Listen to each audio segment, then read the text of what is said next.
नमस्कार दोस्तों, मैं डॉक्टर अलका पीएचडी सूक्ष्म जीव विज्ञान से आज आपको मैं मिट्टी में छुपे सूक्ष्म जीवों की दुनिया के बारे में बताऊंगी।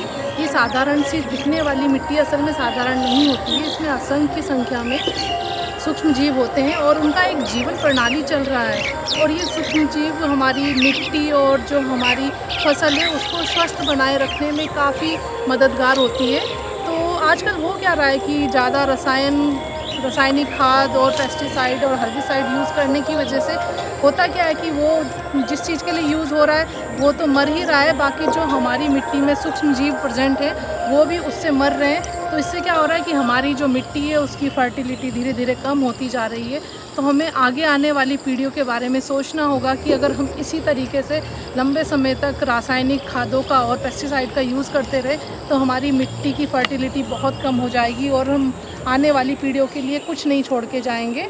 और आपको जानकर हैरानी होगी कि ये साधारण सी दिखने वाली मिट्टी, इसमें असंख्य संख्या में सूक्ष्म जीव होते हैं। कुछ बैक्टीरिया हैं, कुछ फंगस है और जो मेनली बहुत यूज़फुल फंगस है वो होती है ट्राइकोडर्मा।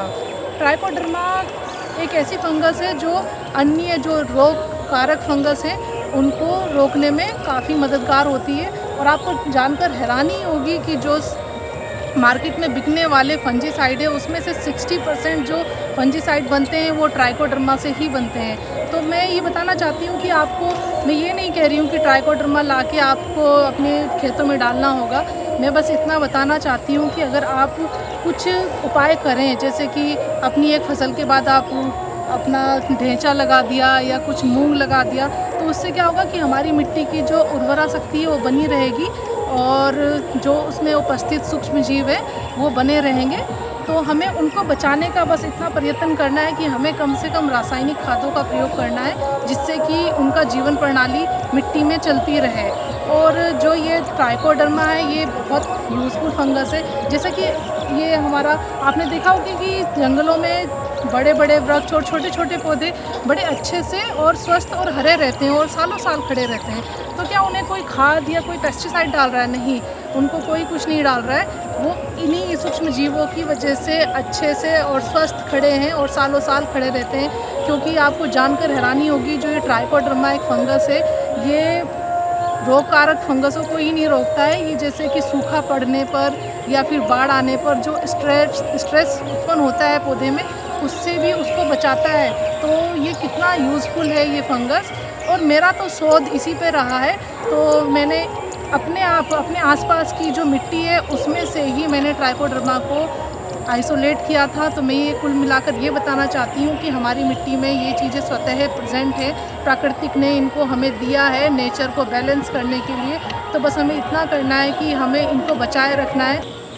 अभी मैंने आपको ट्राइकोडर्मा के बारे में बताया जो कि एक रोग विनाशकारक फफूंद है, और बाकी एक बैक्टीरिया है जो हमारी फसल को काफ़ी उपजाऊ बनाने में मददगार होता है, वो होता है बैक्टीरिया राइजोबियम। आप मेरे पीछे ढेंचा देख रहे हैं, इसमें इसकी रूट्स में भी रूट नोड्यूल्स होते हैं, उसमें राइजोबियम प्रेजेंट होता है।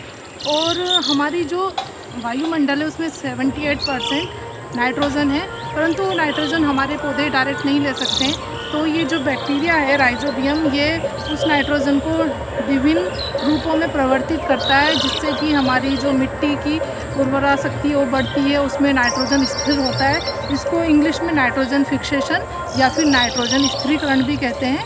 वो बैक्टीरिया कुछ एंजाइम की हेल्प से, नाइट्रोजिनेज होता है वो एंजाइम, उसकी हेल्प से जो वायुमंडल में नाइट्रोजन प्रेजेंट है उसको अन्य रूपों में परिवर्तित कर देता है और उसके बाद वो नाइट्रोजन हमारी मिट्टी में स्थिर हो जाती है। अब मैं ऐसी 2 दलहनी फसलों के बारे में आपको बताऊंगी जो नाइट्रोजन हमारी मिट्टी में स्थिर करती हैं। उसमें से पहली फसल है ढेंचा, जो आप मेरे पीछे देख पा रहे हैं, और दूसरी फसल है मूंग की फसल। मूंग की फसल कम समय में अधिक उपज देने वाली फसल होने के साथ साथ हमारी मिट्टी को उपजाऊ बनाने वाली, उसकी उर्वरा शक्ति को बढ़ाने वाली एक फसल है।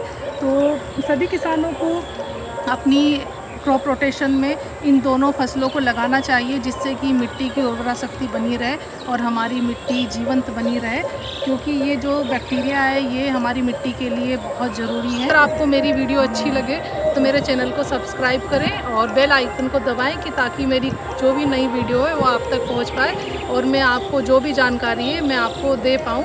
और इसी चैनल पर बने रहिए। नमस्कार।